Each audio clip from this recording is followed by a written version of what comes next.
Le groupe interactif dispose, dites-vous, d'un axe de réflexion philosophique. Pouvez-vous expliquer ce choix?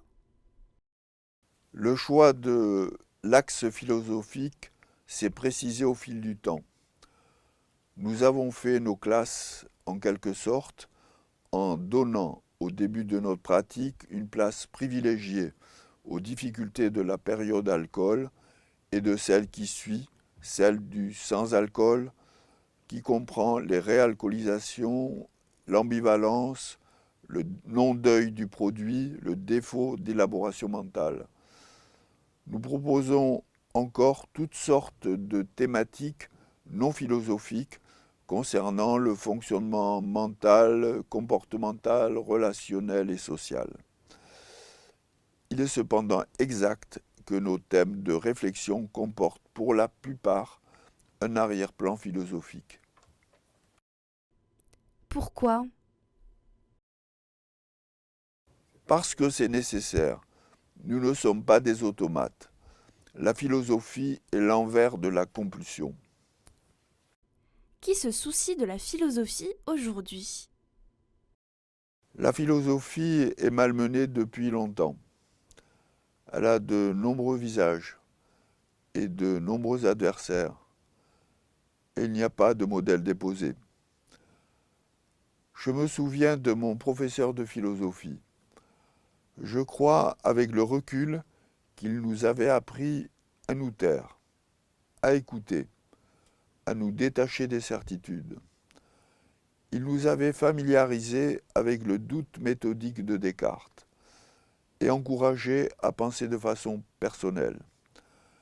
C'était peu pour les connaissances à faire valoir aux examens, mais très utile pour notre vie à venir. Pour répondre à votre question, c'est à chacun de nous en soucier. Pouvez-vous nous dire en quoi consiste votre philosophie? Notre philosophie est un mélange.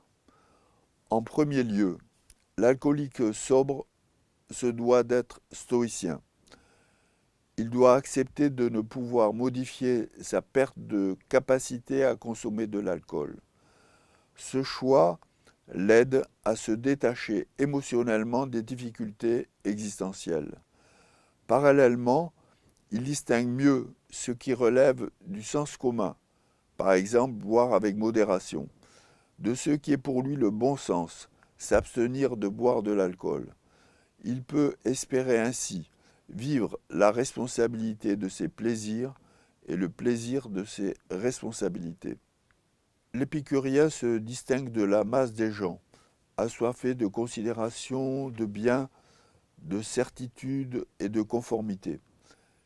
Il est actif ou contemplatif, capable de créativité ou d'enthousiasme. Il peut compléter son épicurisme par une touche de cynisme, c'est-à-dire d'indifférence aux objets de consommation, aux signes narcissiques de distinction. Le scepticisme se retrouve dans la distance prise à l'égard des informations invérifiables. Il fait sien l'ironie socratique, l'humour jusqu'à l'autodérision. Il a admis le caractère contradictoire et relatif de la vérité.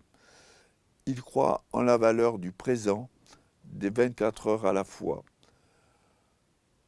Il essaie par souci de cohérence d'accorder dans les deux sens réflexion et action, ce qu'on appelle la praxis.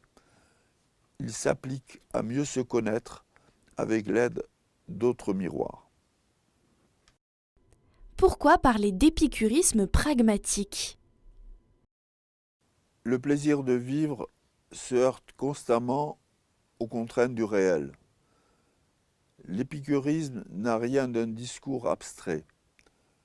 Le plaisir de l'existence résulte pour partie de nos initiatives et des limitations qu'elles rencontrent.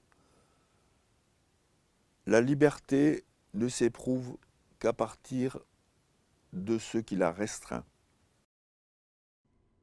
Vous parlez aussi d'épicurisme tempéré. Le terme de tempéré indique une fluidité. comme le clavier tempéré de Jean-Sébastien Bach, ait une limite.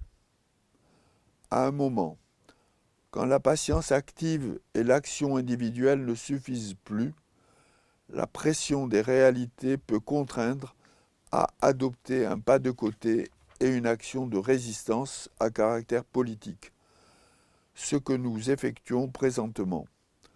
Nous refusons la violence, y compris quand le silence devient violence. Je vous renvoie aux dernières pages de ce que nous apprennent les addictions.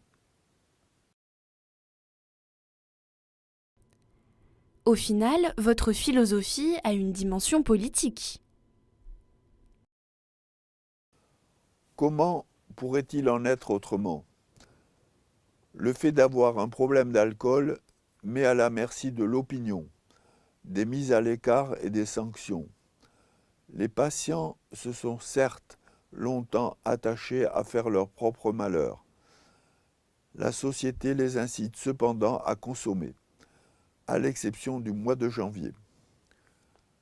Plus sérieusement, elle ne leur offre pas d'alternative structurée, accessible et efficiente en termes de soins.